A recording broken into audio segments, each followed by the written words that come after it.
plain words, blockchain is just a global platform for assets. This is really the most simple explanation how you can imagine what the blockchain is. If you need an analogy for the blockchain, I can actually give you the internet. So the internet is a global platform for information. Take the equivalent of that for assets, that's what the blockchain is.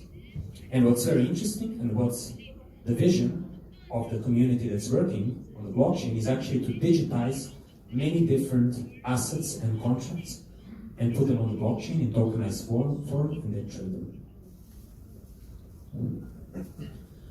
Now, we have heard this a few times today, so I will just repeat what makes blockchain so special and what are the key innovations when it comes to the infrastructure that makes blockchain very important.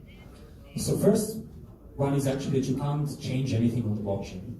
This is something very important because after you and I did a transaction, you don't want somebody to actually go and tamper that transaction. So we want it to be safe and secure. We want it to be trusted, right?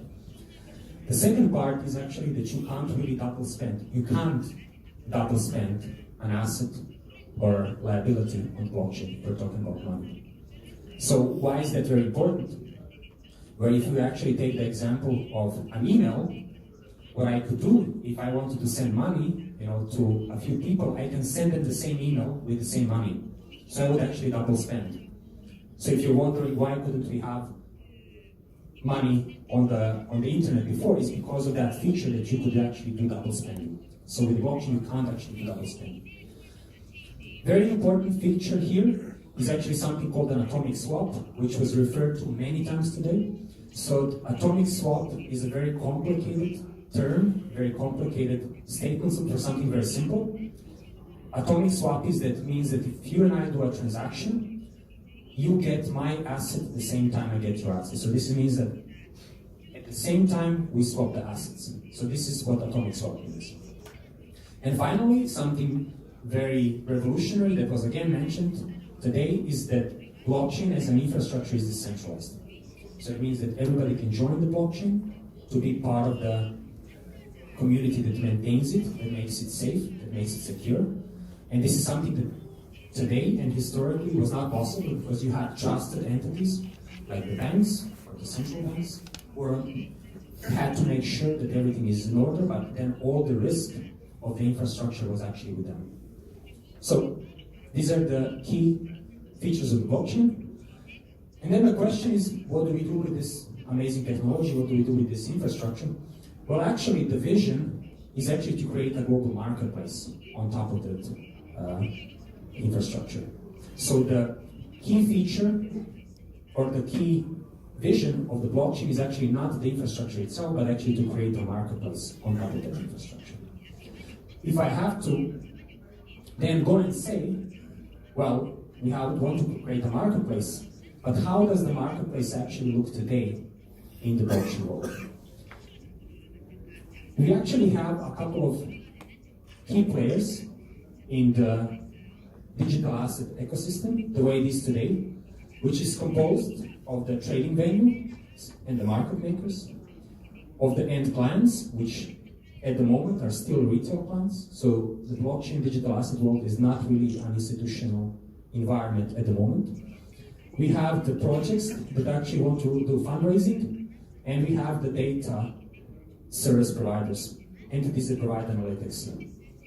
So a lot of what I'm actually trying to illustrate here is that the key ingredients of the blockchain ecosystem, or of the blockchain world, is actually to have an ecosystem and have a lot of different players involved here. And actually taking a look at this digital asset market structure, today you might say, well, that's not really how the ecosystem should look like. Because we actually have today a great presentation coming from one of the digital asset banks, Signal, that actually segregated different players, and those were the infrastructure providers, custodian, issuers, banking service providers, marketplace, and other service providers. So what I'm trying to point out here is that the current digital asset structure is quite different from the one that we're envisioning in the future, and the one that we want to have in an institutional environment where the big financial players can enter and invest in digital assets. Okay. Now, talking a bit more about the future of these digital assets, is that it was quite interesting that we had an exchange today talking about digital assets and exchange of digital assets, when in fact the blockchain enables us something very interesting, is that we can actually trade peer-to-peer. So that means that any person can actually exchange any asset with anyone else, yet we are discussing a centralized environment where actually you cannot trade to peer-to-peer. So what's kind of I'm trying to illustrate again is that a lot of the things that we're seeing today in the digital asset space is not really part of the vision, or it's not really going in line with things that actually enable us to do on the blockchain, which, for instance, in this case is peer-to-peer trading. Okay. So now to try to rephrase the topic a bit differently, is that even though I'm putting a lot of emphasis today to talk about the blockchain, is that in the blockchain, in the future, nobody will really be talking about the infrastructure. And you might say this is a very provocative statement, so can I give you an analogy for that? Today, when you use the internet, I'm quite sure that very few of you would be actually able to explain how the internet works. So if I ask you, if you and I send a message to each other, how does the message actually end up from one person to the other? And I'm quite sure that unless you have a high education in computer science, then you know that what's responsible for that is something called the TCP/IP protocols. But actually today nobody's really discussing something like that. Everybody's discussing the services on the internet and not really the core infrastructure in the background that supports that. So you have to think about blockchain in that sense. That the blockchain is just going to be the infrastructure that supports this global marketplace, that supports the services, but this is not going to be very important in the future. What really you want to focus as we build up different pieces of this digital asset ecosystem are actually the things that are related to services. Because we want to actually, in the end, ask ourselves, how do we want to use this technology? How can we use it to make transactions more efficient, more secure? And that's not something that you will be very much concerned if you're talking about the infrastructure. So I will now try to run you through certain innovations, because we're talking about the future of the blockchain, and I will try to point out certain things that are possible with the blockchain and were not possible before. The first one is, as I mentioned, that blockchain is a settlement infrastructure, the one where you can actually do immediate settlement. And what actually comes out of that today is that you will be able to have second-by-second interest rates. So today we have daily interest rates, and if you wonder, well, why is it the case? Why don't we have shorter interest rates? Shorter-term interest rates, and the reason for that is because today, in the financial infrastructure, the settlement is done on a daily basis. So that's the reason why you have daily interest and not short-term interest. But if you have immediate settlement, that means you can have actually second-by-second interest rate. That means that you can actually lend money for 2 hours, or you can lend money for 30 minutes. You might say, well, that's actually a very extreme example. Why would you actually need to lend money for a very short time period?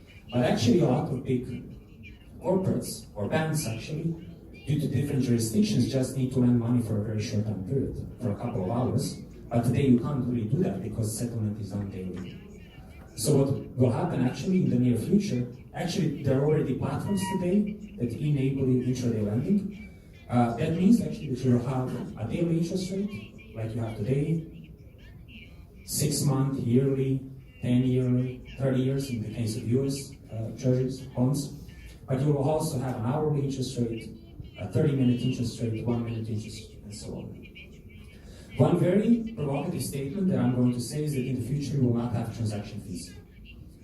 Again, that's a very strong statement, and I will try to give you an analogy for that. If you had to pay a fee each time you send an email, then nobody would ever send emails. Or if you had to pay a fee each time you send a message on WhatsApp, then nobody would really use WhatsApp. or any kind of other messaging tool. That means that the business model in the future will not be actually based on fees, on direct fees, but the business model will have to be a lot different. One other aspect that I will just touch upon before I finalize is actually related to why blockchain will actually have a very strong purpose when it comes to risk management and monetary operations with regards to central banks. So today what's very interesting is if you actually take a closer look at the blockchain, it's a completely public global information platform, meaning that you can see everything that ever happened on the blockchain. Every single transaction that happened is actually publicly available to everyone. Now that doesn't mean that you can actually know who did that transactions, but you actually can see all of them. This is actually a really big innovation because in today's financial markets or today's banking system, you can't see the transactions because the balance sheets of the banks are actually non-transparent. It means even the regulators and the central banks don't really know what's actually happening on the balance sheets of the different players in the banking system. This is going to be quite a big change, and that's the reason why, actually, from my experience, is why regulators like the blockchain, because it actually gives them transparency what's happening within the blockchain, within the banking system, and actually allows them to make better decisions and manage risk better. So I was told that I need to wrap it up very soon, so I thank everyone for this presentation, and if you have any questions, feel free to ask.